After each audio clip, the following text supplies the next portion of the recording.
হামজা নাকি সাকিব, কে বাংলাদেশের বড় সুপারস্টার?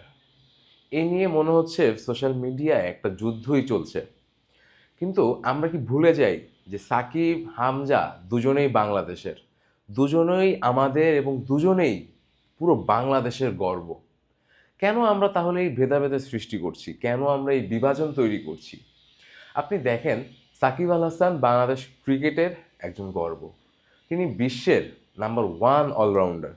এবং হামজা, আমরা জানি তিনি বিশ্বের দরবারে তিনি প্রিমিয়ার লিগের একজন খেলোয়াড় এবং তিনি আসলে বাংলাদেশ ফুটবলকে একটা অনন্য জায়গায় নিয়ে গিয়েছেন। অর্থাৎ দুজনেই আসলে আমাদের গর্ব, দুজনেই গ্লোবালি বাংলাদেশকে একটা নতুন করে পরিচয় সৃষ্টি করেছেন, তাই না? তাহলে কেন আসলে আমরা সোশ্যাল মিডিয়াতে এই যুদ্ধ তৈরি করছি? দেখেন, যুদ্ধ কেন বললাম, আপনি যদি সোশ্যাল মিডিয়ায় ঢুকেন, ধরেন ফেসবুকে যদি বলি, ফেসবুকে যদি ঢুকি, দেখা যায় অনেকগুলো পেজ, অনেকেই সাকিব এবং হামজার ভার্সেস একটা গ্রাফিক্স দিয়ে পোস্ট করছে। কে বড় স্টার, লাইক বা লাভ দিয়ে প্রমাণ করেন। লাইক, আপনি হামজা পছন্দ করলে হামজাকে লাভ দেন, সাকিবকে পছন্দ করলে লাইক দেন। ভাই, কেন আমরা আসলে এই বিভাজন তৈরি করি? আমরা কেন ভুলে যাই যে তারা দুজনেই বাংলাদেশের? হ্যাঁ, আপনি যদি চান কম্পেয়ার করতে, আপনি করতে পারেন সাকিবের সাথে বাইরের দেশের বা অন্য কোনো দেশের একটা প্লেয়ারের সাথে, হামজার সাথে অন্য কোনো দেশের একটা প্লেয়ারের সাথে। আপনি কম্পেয়ারটা আসলে সাকিবের সাথে তামিমেরও করতে পারবেন না। আপনি কম্পেয়ারটা হামজার সাথে জামালেরও করতে পারবেন না। দেখেন, আজকে এই জন্যই কিন্তু আমাদের এই ফ্যান বেসদের মধ্যে অনেকগুলো বিভাজন হয়ে গিয়েছে। কেউ সাকিব ফ্যান বেজ, কেউ তামিম ফ্যান বেজ, কেউ মুশফিক ফ্যান বেজ। কেন এইটা হবে? আমাদের সবার একটা ইউনিটি দরকার ছিল, যে না, আমরা পুরো বাংলাদেশ ক্রিকেটের ফ্যান, আমরা পুরো বাংলাদেশ ফুটবলের ফ্যান, আমরা বাংলাদেশকে সাপোর্ট করব। কেন আজকে আমাদের মধ্যে এত বিভাজন? দেখেন, শুধু এই যে ফ্যান বেসদের মধ্যে দ্বন্দ্ব, এটা কিন্তু শুধু যে মানে ফ্যানদের মধ্যে একটা দ্বন্দ্ব শুধু তা না, এটা কিন্তু খেলোয়াড়দের ইমেজে আসলে হ্যাম্পার করে। যদি দেখেন, খেলোয়াড়দের ইমেজ নষ্ট হয়, বাংলাদেশের ক্রিকেট আঙ্গনে ইমেজ নষ্ট হয়, বাংলাদেশেরই আসলে আলটিমেটলি ইমেজ নষ্ট হয়। কেন করব আমরা এই বিভাজন? আমরা কেন ভুলে যাই? ঘুরে ফিরে একই কথা, যে সাকিব এবং হামজা দুজনেই আমাদের। আমরা কেন আসলে তাদের মধ্যে এই বিভাজন তৈরি করব?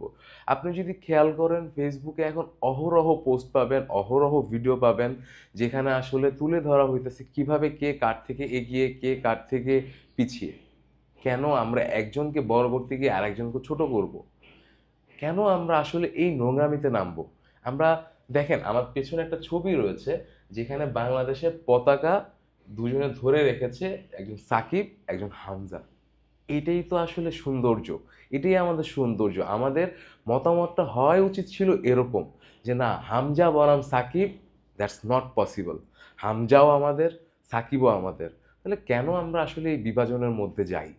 এটা আসলে আমাদেরকে নষ্ট করে, আমাদের কালচারকে নষ্ট করে।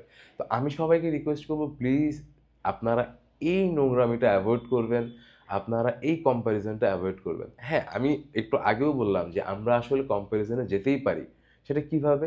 হামজার সাথে আমরা ধরেন কিছুদিন আগে যেটা চলছিল, যখন হামজার ডেবু হয়, তখন কিন্তু ওই সুনীল ছেত্রীর সাথে হামজা একটা কম্প্যারিজন চলছিল। দ্যাটস ফাইন, সেটা ঠিক আছে। কিন্তু আপনি কোনোভাবেই আসলে হামজার সাথে জামাল ভুঁইয়ার কম্প্যারিজন করতে পারেন না।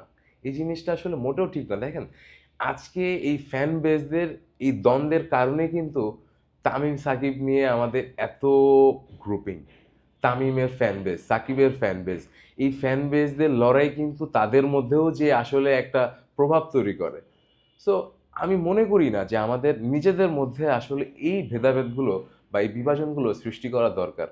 সবাই একটু ভেবে দেখবেন, এবং যারা আসলে এই যুদ্ধগুলো তৈরি করছেন বা যারা আসলে এই পোস্টগুলো করেন, তাদেরকে অনুরোধ করব, প্লিজ আপনারা একটু ভেবে দেখবেন। আমাদের মধ্যে, অন্তত নিজেদের মধ্যে এই ভেদাভেদগুলো তৈরি করবেন না। দিন শেষে দুজনেই বাংলাদেশের, দুজনেই আমাদের, আমরা সবাই এক, আমরা বাংলাদেশ।